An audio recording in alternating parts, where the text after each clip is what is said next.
Já, við erum hérna í örfáum dæmum, 4 dæmum, þar sem að ég ætla að breyta 23 tíundu í eitthvað svona brot með tölu fyrir framann. Ég ætla að gera eins við 6 fimmtu, eins við 7 fimmtu og hérna er með dæmi 41 þriðju. Ég ætla líka að breyta því í svona tölu með stóra tölu fyrir framann sem við kallum blendna tölu.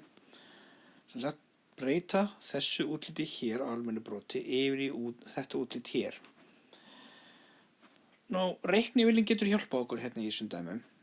Því til dæmis ef við gerum 23 deilt með 10, þá fæ ég út einhverja tölu hérna fyrir framann kommuna.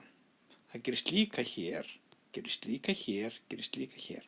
Ástæðan sú að talan fyrir framann eða ofan er stærri heldur en talan fyrir neðan. Ég er semst að deila með stærri tölu heldur en deilin er. Þá fæ ég alltaf einhverja tölu, komma. Og í þessu tilfelli fæ ég hérna 2,3. Þessi tvistur er þá talan sem kemur hérna fyrir framann. Í þessu tilfelli er það ásinn sem kemur hérna fyrir framann. Sama er hér kemur ás fyrir framann hér, 7 fimmtu og 41 þriðju, það er 13, eitthvað, 13 er þá talan sem kemur hérna fyrir framann. En þetta er þá leiðin sem við getum farið ef við viljum nota reiknivél til að hjálpa okkur. En við getum líka spurt okkur hvað gengur 10 oft í byrð 23, það er tvisvar. Hvað gengur 6 oft í byrð, hvað gengur 5 oft í byrð 6, það er einu sinni. Hvað gengur 5 oft upp í 7, það er líka einu sinni.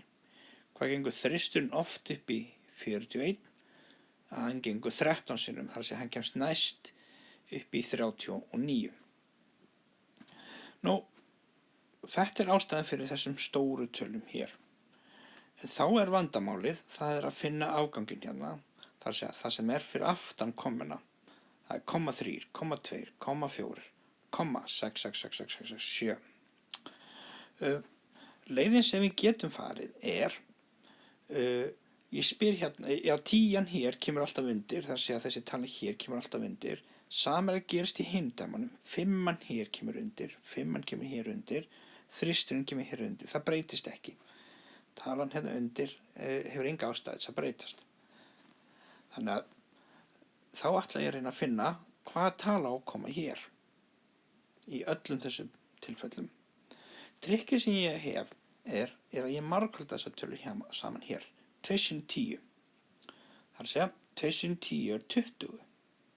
Þá spyr ég mig hérna, hvað er 23 mínus 20? Það er að segja, hvað er þessi 23 hér mínus 20?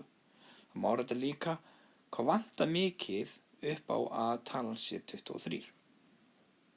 Og í þessu tilfelli er ljóst að það vantar 3 upp á til þess að 20 getur orðið að 23. Það er þá talan sem kemur hér.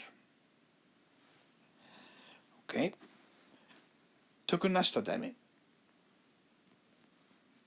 Hvað er 1 sinnum 5? Jú, það er 5. Og þá spyr ég mig, hvað er 6 mínus 5 eða hvað vantar 5 mikið upp á til þess að hún verði 6? Og það er tiltölulega þægilegt svar, því það er talan 1. Það er þá hún sem kemur hérna fyrir ofan.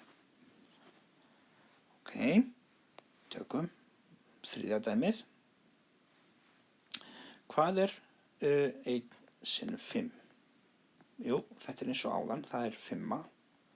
Þá spyr ég mig, hvað vantar 5 mikið upp á til þess að hún verði 7? Og í þessu tilfelli er það 2. Þá kemur tvisturinn hérna ofan á. Þannig að svarið er 1 og 2 fimmtu. En hvað með 41 deilt með 3? Jú, þannig er að í þessu dæmi hér, 13 sinnum 3 er 39. Og þá spyr ég, hvað vantar mikið upp á að fá 41. Ég get þá líka skrifað þetta svona, 41 mínus 39 og það ljóst að það vantar 2, 39 vantar 2 til þess að verða 41. Það þá 2 sem kemur hér. Ég vona að þetta hjálpi einhverjum hvernig í því að breyta óblendinni tölu, óblandnu broti yfir í blendið brot. Takk fyrir.